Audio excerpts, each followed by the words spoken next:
Hello viewers, welcome to one India Telugu. ప్రపంచంలోనే అత్యంత ఎత్తైన చీనాబ్ రైల్వే బ్రిడ్జ్ అందుబాటులోకి వచ్చింది. ఇంజనీరింగ్ అద్భుతాలతో పాటు ఎంతో ప్రత్యేకత కలిగిన చీనాబ్ బ్రిడ్జ్ పై అత్యాధునిక వందే భారత్ రైలు పరుగులు పెట్టింది. జమ్మూ కాశ్మీర్ను భారతదేశ రైల్వే నెట్వర్క్తో లింక్ చేయడం అనేది శతాబ్దం కిందటి కళ.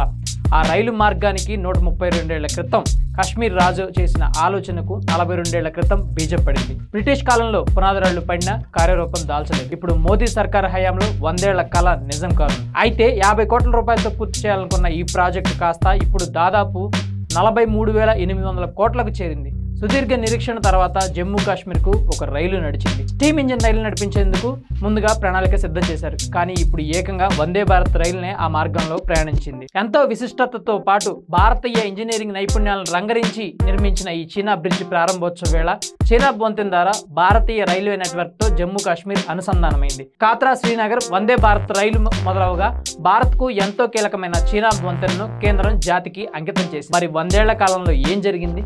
బ్రిటిష్ వాళ్ళు ఏం చేశారు? కేంద్ర ప్రభుత్వాలు ఏం చేశాయి? చీనాబ్ వంతెన విశేషాలేంటో ఈ వీడియోలో తెలుసుకుందాం. కాశ్మీర్లోని రైలు నెట్వర్క్ శతాబ్దాల నాటి కళ. జమ్మూ కాశ్మీర్ శ్రీనగర్ రైలు లింక్ ప్రాజెక్టుకు తొలిసారిగా 1892 మార్చి 1న మహారాజా ప్రతాప్ సింగ్ పునాది రాయి వేశారు. తదుపరి 1898లో మహారాజా రణబీర్ సింగ్ మరోసారి పునాది రాయి వేశారు. పంజాబ్ ను, శ్రీనగర్ ను, కాశ్మీర్ లోయను అనుసంధానించడానికి 4 మార్గాలను అప్పట్లో ఎంపిక చేశారు. జమ్మూ బనిహాల్ మార్గం, జీలం వ్యాలీ పూంచ్ మార్గం, రావల్పిండి జీలం వ్యాలీ మీదుగా పంజార్ మార్గం, ఎగువ జీలం వ్యాలీలోని కలకో సెరాయ్ నుంచి హజారా మీదుగా అబటోబాద్ మార్గాలకు ఆనాడు ప్రతిపాదనలు సిద్ధం చేశారు. మీటరు, బ్రాడ్ గేజ్ ట్రాకుల నిర్మాణానికి ఆనాడు సర్వేలు చేశారు. అయితే ఆ ప్రణాళికలు కార్యరూపం దాల్చలేదు. 1905లో బ్రిటిష్ పాలకులు కూడా ఈ ప్రాజెక్టు ప్రతిపాదనలను పరిశీలించారు. రియాసీ మీదుగా జమ్మూ శ్రీనగర్ మధ్య రైల్వే లైన్ నిర్మాణానికి ఆనాడు మహారాజా ప్రతాప్ సింగ్ అంగీకారం తెలిపారు. పీర్ పంజాల్ పర్వత శ్రేణి దాటేందుకు నారో గేజ్ ట్రాక్ నిర్మించాలని భావించారు.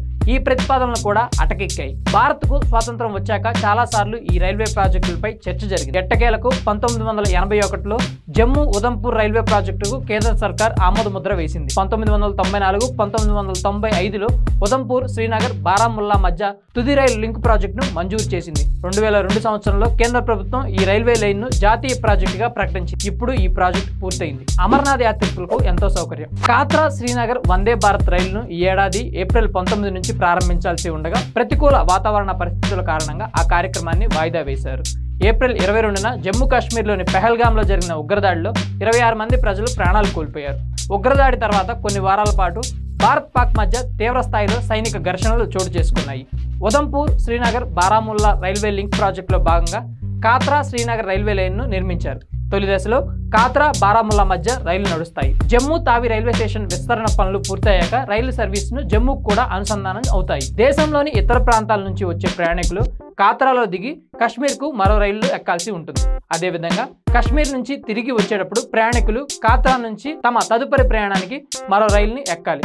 కాత్రా శ్రీనగర్ వందే భారత్ వల్ల ఏటా అమర్నాథ్ యాత్ర సీజన్లో ప్రయాణికులకు ఎంతో సౌకర్యం కలగనుంది. భారీ సొరంగాల నెలవుగా రైల్వే నెట్వర్క్ 722 కిలోమీటర్ల పొడవున విస్తరించి ఉన్న Udhampur, Srinagar, Baramulla railway line project పరిధిలో 36 సొరంగాలు ఉన్నాయి. ఇవి 119 కిలోమీటర్ల దూరాన్ని కవర్ చేస్తాయి. T50 సొరంగం పొడవు 12.77 కిలోమీటర్లు. ఇది సుంబేర్ ఖారీ మధ్య ఉంది. ఇది కాశ్మీర్ లోయను దేశంలోని మిగిలిన ప్రాంతాలను కలుపుతుంది. పీర్ పంజాల్ పర్వత శ్రేణిలో కాశ్మీర్ కు వెన్నెముకగా పేరొందిన T80 సొరంగం ఉంది. దీని పొడవు 11.2 కిలోమీటర్లు.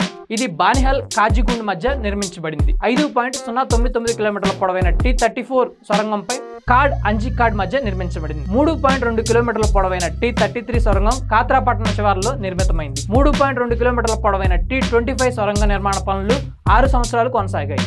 2006లో దీనికోసం తవ్వకాలు జరిపినప్పుడు అనూహ్యంగా భూగర్భ నీటి ప్రవాహం ఉబ్బికి వచ్చింది. సెకనుకు 500 నుంచి 2000 లీటర్ల నీరు ఉబ్బికి వచ్చింది. దీంతో అప్పట్లో పనులకు ఆటంకం కలిగింది. చీనాబ్ వంతెన విశేషాలు. చీనాబ్ వంతెన చీనాబ్ నదిపై సాధారణ నీటి మట్టానికి 359 మీటర్ల ఎత్తులో నిర్మితమైంది. అందుకే ఇది ప్రపంచంలోనే అత్యంత ఎత్తైన రైల్వే వంతెనగా మారింది. ఈ వంతెన జమ్మూ కాశ్మీర్లోని రియాసీ జిల్లాలో ఉన్న బకల్, కౌరీ గ్రామాలను అనుసంధానిస్తుంది. ఉదంపూర్, శ్రీనగర్, బారాముల్లా రైల్వే లింక్ ప్రాజెక్టులో భాగంగా చీనాబ్ వంతెనను కేంద్ర ప్రభుత్వం నిర్మించింది. భారీ భూకంపాలు, వరదలు వంటి ప్రకృతి విపత్తుల్ని తట్టుకొని నిలిచేలా బలంగా దీన్ని నిర్మించారు. ప్యారిస్ లోని ఈఫిల్ టవర్ కంటే 35 మీటర్లు ఎక్కువ హైట్ దీని సొంతం. ఢిల్లీలోని కుతుబ్ మినార్ కంటే 5 రెట్లు ఎక్కువ ఎత్తు చీనాబ్ వంతెన కలిగి ఉంది. దాదాపు 2.86 కోట్ల కేజీల స్టీలు ఈ వంతెన తయారీకి వినియోగించారు.